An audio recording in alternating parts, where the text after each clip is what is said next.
Magandang hapon, narito po ang latest sa daigdig ng palakasan. 3 araw matapos na may anunsyo ang paglipat ng hosting ng 2013 FIBA Asia Men's Championship sa Pilipinas. Nagpahayag ng todong suporta sa prestiyosong basketball event na ito ang administrasyon ni Pangulong Noynoy Aquino. Ibang panayam ng PTV Sports, isa-isang hinimay ni Presidential Communications Operations Office Secretary Sunny Coloma ang mga tulong na ipagkakaloob ng pamahalaan sa Samahang Basketball ng Pilipinas o SBP. Tungayan po natin ang kabuuang detalye sa report ni Ms. Cristabel De Leon. Full support ang administrasyon ng Pangulong Benigno Simeon Aquino III sa pagtayo ng Pilipinas bilang host ng 2013 FIBA Asia Men's Championships. Ang August 1 to 11 Cage Fest ay magsisilbing qualifying para sa World Basketball Championships sa Spain sa susunod na taon. Sa panayam ng PTV Sports, tiniyak ni Presidential Communications Operations Office Secretary Sunny Coloma na ngayon pa lamang ay makakaasa na ng tulong mula sa pamahalaan ang Samahang Basketball ng Pilipinas o SBP na direktang umaasikaso sa hosting ng FIBA Asia Tournament. Naipakita naman natin sa ating hosting ng malalaking event, no, na kaya namang garantiyahan ng ating Metro Manila Development Authority yung maayos na daloy, no, ng kanilang papunta at pabalik sa kanilang quarters. No? At yung seguridad ay tinitiyak din natin, no, dahil bahagi ito ng ating pagtanggap at hospitalidad para sa kanila.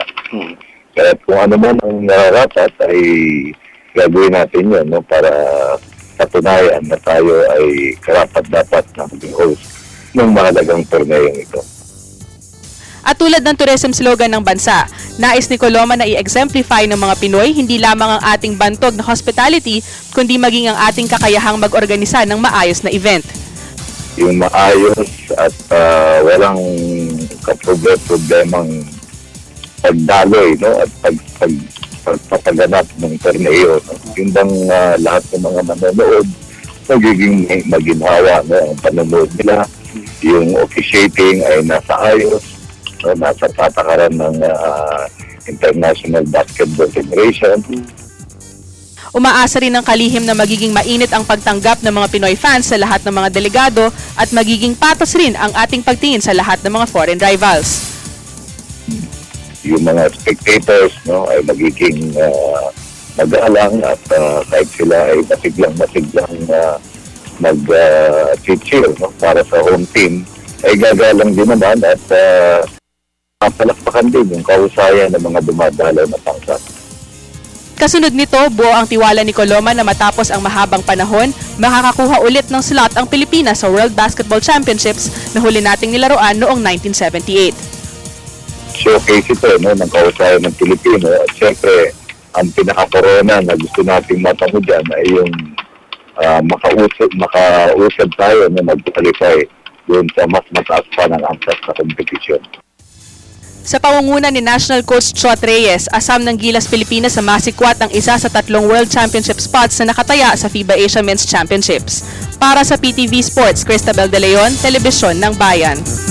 At gandang hapon sa iyo, Boss Secretary Sunny Coloma, sa mga kaibigan natin dyan sa PCOO. Sa cycling, patuloy po ang magandang pagsabay ng mga riders ng Bagitong Team Enrile sa mga big guns ng 2013 Ronda Pilipinas. Matapos ang third stage, napagadian to Iligan City kanina, na ibaba ni Team Prospect Ryan Tugawin ang layo sa kanya ng mga nasa top 5. Ang batang rider na si Tugawin ay hinaiwan lamang ng 1 minute and 4 seconds ng stage winner na si Rudy Roque ng LPGMA American Venio.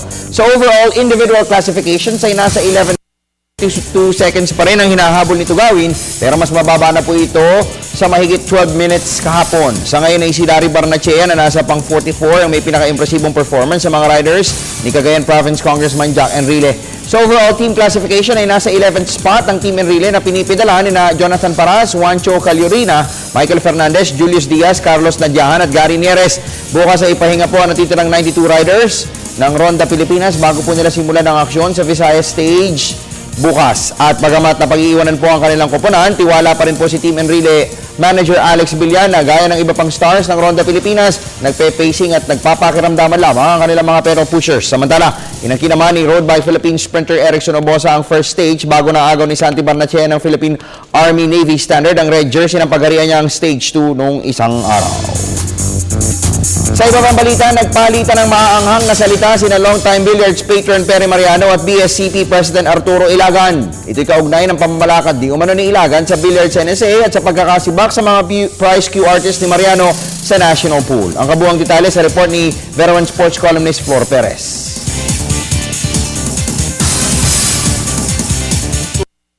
Ang taong sumibak sa kanyang mga alaga sa national roster, kabilang narito sina Dennis Orculio, Rubilin Amit at Iris Ranyola.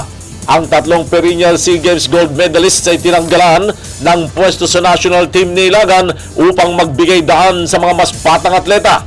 Pero noong isang linggo ay mismong si Philippine Olympic Committee President Jose Co. Juanco Jr. ang nag-atas ng status quo position kina Orculio, Amit at Ranyola sa national pool. Kaya't banat ni Mariano, maling direksyon ang tinatahak ng mga BSCP official sa pamumuno ni Ilagan. Bakit mo tatanggalin yung isang magaling, ipapalit mo yung hindi marunong? Dapat yan, i-retain mo yung magaling, magturo ka ng hindi marunong, di ba tama? Isang bomba rin ang pinasabog ni Mariano laban sa BSCP, bagay na sinusuga naman ni Orculio. Yung mga player na nagagamit dahil hinihingan sila ng balato, ayaw nila maglaro para din sa presidente. Pinatanggal mo ngayon, yung ayaw tubayag sa kanya, so pinatanggal niya. Kasi yun, ano yun, nabang story yun. Kasi ako, inano lang nila ako, hindi, kawawa naman si Ilagan. Parang gano'n lang, paano rin siya. Kawawa naman daw si Ilagan. Dapat bigyan ng balato, ganon. Meron Lahat kayo si kinakausap. Sino yung lumalapit? Nalimutan akong sino yun. Nagbigay ka naman. Nilimutan naman kami.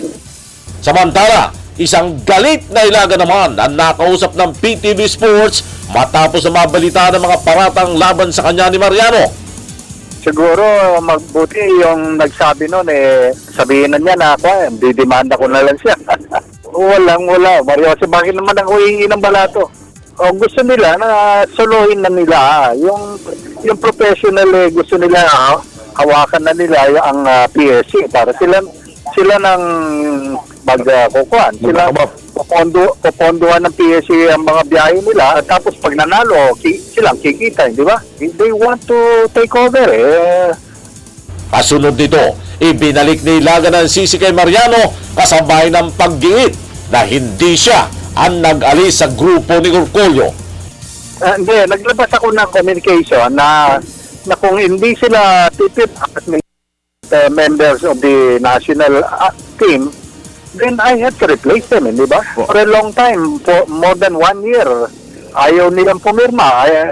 And I think up to now, ayaw nilang pumirma. No, we have not actually replaced them because we have not submitted the list. Yes. Sila na may kasalanan. Pag hindi sila pumirma, sila na nagalit sa sarili nila. Sa patuloy na pag-init ng sigalot sa loob ng Billiards NSA, nananalangin ang mga fans na sana'y hindi maapektuhan ng kampanya ng mga Pinoy Pool Masters sa Southeast Asian Games sa Myanmar sa Disyembre. Para sa PTV Sports, Flor Perez, Telebisyon ng Bayan. At sumayin niyo po ang mga pinakasariwang balita sa daigdig ng palakasan. Marami po kaming inihanda sa inyo mamayang alas 5 ng hapon sa PTV Sports. Ako po ang inyong lingkod, Snow Badwa para sa Telebisyon ng Bayan.